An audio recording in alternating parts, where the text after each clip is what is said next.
are they trying to do? That's the missing piece. But it's not hard to imagine a government hiding, hoarding, at the expense of human life and the future of the planet. The tentacles reach far back into the last century.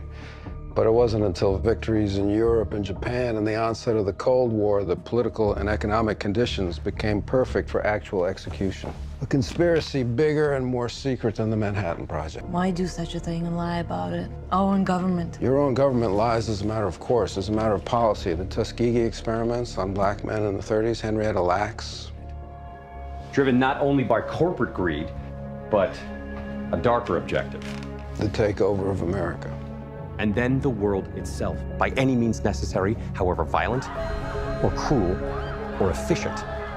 By severe drought, brought on by weather wars, conducted secretly using aerial contaminants and high-altitude electromagnetic waves, in a state of perpetual war, to create problem, reaction, solution scenarios to distract, enrage, and enslave American citizens at home, with tools like the Patriot Act and the National Defense Authorization Act, which abridge the Constitution in the name of national security. The militarization of police forces in cities across the U.S., the building of prison camps by the Federal Emergency Management Agency with no stated purpose, the corporate takeover of food and agriculture, pharmaceuticals and healthcare, even the military in clandestine agendas to fatten, dull, sicken, and control a populace already consumed by consumerism. And I encourage you all to go shopping more. A government that taps your phone, collects your data, and monitors your whereabouts with impunity. A government preparing to use that data against you when it strikes. And the final takeover begins. The takeover of America. By a well-oiled and well-armed multinational group of elites that will cull, kill, and subjugate. Happening as we sit here. It's happening all around us. The other shoe waiting to drop. It'll probably start on a Friday. The banks will announce a security action necessitating their computers to go offline all weekend. Digital money will disappear. They can just steal your money? Followed by the detonation of strategic electromagnetic pulse bombs to knock out major grids. What will seem like an attack on America by terrorists or Russia. Or a simulated alien invasion using alien replica vehicles that exist and are already in use. An alien invasion of the U.S. The Russians tried it in '47. You can't say these things. Perhaps we need some outside universal threat. I occasionally think how quickly our differences worldwide would vanish if we were facing an alien threat from outside this world. The Imperial Japanese Mission 1917, a record of the reception throughout the United States of the special mission headed by Viscount Ishii. And when the Imperial Japanese Mission was in New York City, they had a dinner, and some pretty famous people spoke at this dinner. One of them was John Dewey. John Dewey is the father of our failing, disastrous public education system. Here's what he said. Listen very carefully. John Dewey, professor of philosophy in Columbia University, who was the next speaker, was listened to with great intentness. He said, quote, "Someone remarked that the best way to unite all the nations on this globe would be an attack from some other planet. In the face of such an alien enemy, people would respond with a sense of their unity of interest and purpose." Unquote. Now, bear in mind, folks, that's 1917. Now, you people out there have been ignoring the UFO phenomenon for too long. It has all the earmarks of the most successful, most sophisticated mind control operation in the history of the world, and you are ignoring it.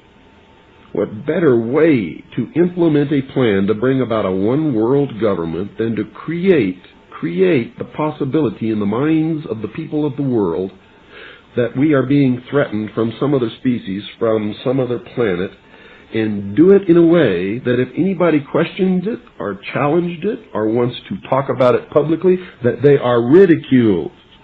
And the ultimate goal is to make the earth look very small, to present the people of the world with an external threat to this earth, a superior race from some other planet, vastly superior to us in intellect, philosophy, and technology, in order to cause the dissolution of nation states, the dissolution of all existing religions, and the formation of the world totalitarian socialist government.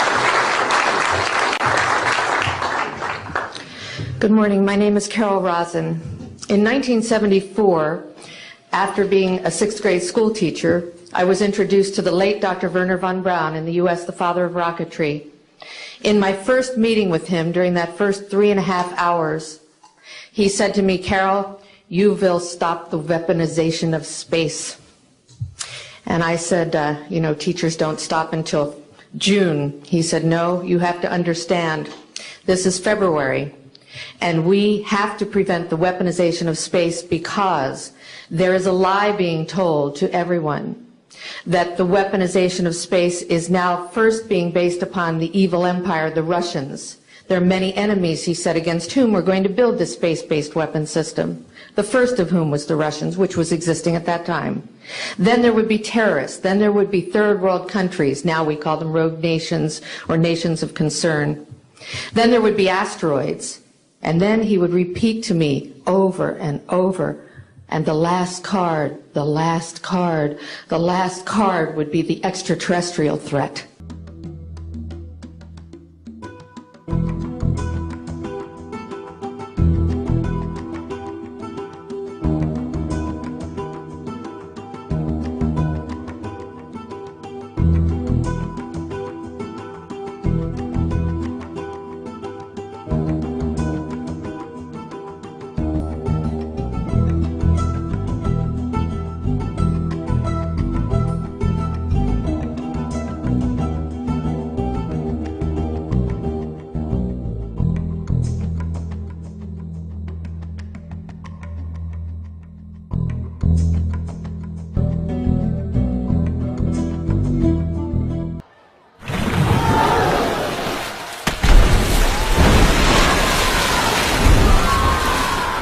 World governments might be planning a supernatural event of their own.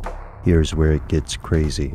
In his 1994 book Project Bluebeam, journalist Serge Monast writes that NASA and other government agencies have been working in secret since 1983 on something called Project Bluebeam. The purpose? To pave the way for a global government by fooling people into thinking it's the end of the world. Here's how it works according to Mr. Monast. First, the group will fake an alien invasion, convincing the world that aliens are planning to take over major cities across the globe. Second, religious populations will be treated to a rapture or fulfillment of their religion's prophecies. This will all be a sham, conducted through the use of large-scale holograms and microchips hidden within most modern electronics. Once the various nations of the world topple under the massive civic unrest and panic, the New World Order will assert itself and the people of the world, desperate for any sort of authority, will accept its rule.